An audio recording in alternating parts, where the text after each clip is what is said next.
2013 मध्ये पुण्यात अशाच प्रकारचं एक प्रकरण घडलं होतं.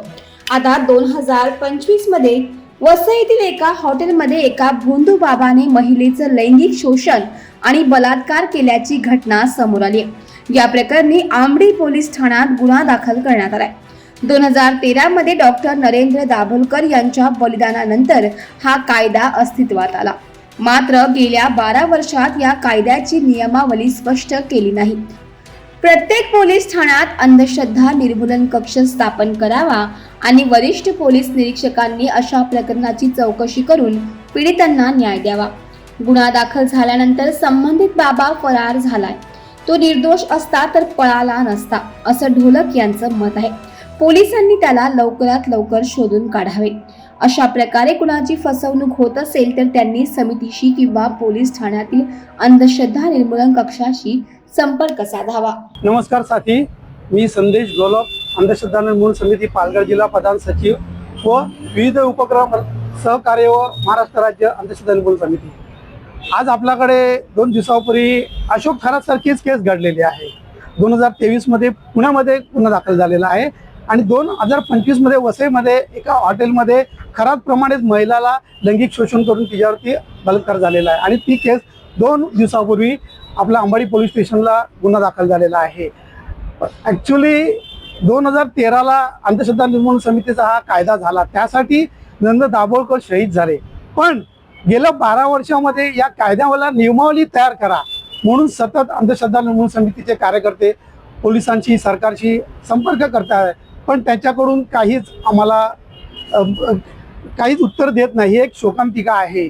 तसंच 2024 मध्ये पोलीस महासंचालक कायदा सुव्यवस्थांनी अंधश्रद्धा निर्मूलन कक्ष प्रत्येक पोलीस स्टेशन तयार करावा या संबंधी आम्ही पण अंधश्रद्धा त्यांचं परिपत्रक देऊन, आमचं पत्रक देऊन प्रत्येक पोलीस स्टेशनला महाराष्ट्रामध्ये प्रत्येक शाखेने अंधश्रद्धा निर्मूलन कक्ष तयार करा. त्याच्यामध्ये दक्षता कमिटी असेल, त्याच्यामध्ये एक सिनियर PI असेल, तो प्रमुख असेल आणि त्यांनी जे असे प्रकरण जे बाबा बुवाचे फसवणुकीचे प्रकरण येतात त्याच्यावरती चौकशी करून त्या पीडिताला न्याय द्यायचा, असं हे कायद्याने सर्व अंमलबजावणी केलेली आहे. पण ती अंमलबजावणी पोलीस करताना दिसत नाही. काय कळत नाही की संविधानामध्ये वैज्ञानिक दृष्टिकोन अंगीकारावा असं लिहिलेलं आहे आणि हे जे आमदार मंत्री जे शपथ घेतात तर ते संविधानाच्या माध्यमातूनच ते शपथ घेतात आहे.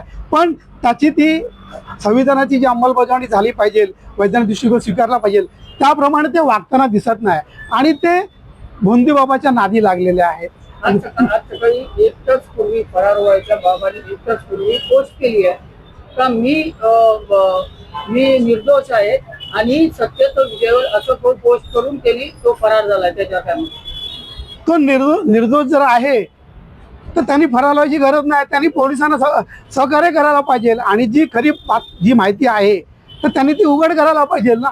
जर त्याच्या मनात आपल्याला पकडतील, आपल्याला गुन्हा दाखल झालेला आहे, पुढच्या या प्रोसिजरमध्ये आपल्याला फेस करायला लागेल म्हणून त्यांनी पळवाट काढलेली आहे आणि तो कुठे पळाला हे पोलिसांना माहीत आहे.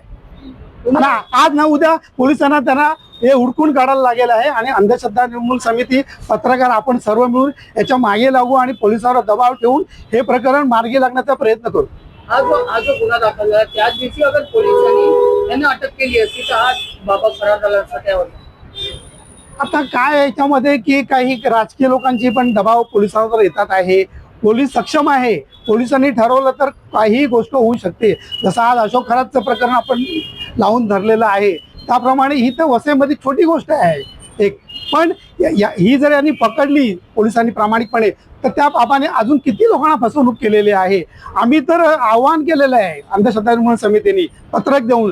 आम्ही टोल फ्री नंबर पण दिलेला आहे की प्रत्येक शहरामध्ये, प्रत्येक खेडेगावामध्ये असे बाबा बुवा ज्योतिषी जर लोकांची फसवणूक करत असेल तर आमच्याशी संपर्क करा किंवा अंधश्रद्धा कक्ष निर्माण केलेला आहे प्रत्येक पोलीस स्टेशनला, तिकडे जाऊन तुम्ही तुमचा गुन्हा दाखल करा. आमचे तिकडे कार्यकर्ते आहेत, त्यांच्याशी संपर्क करा.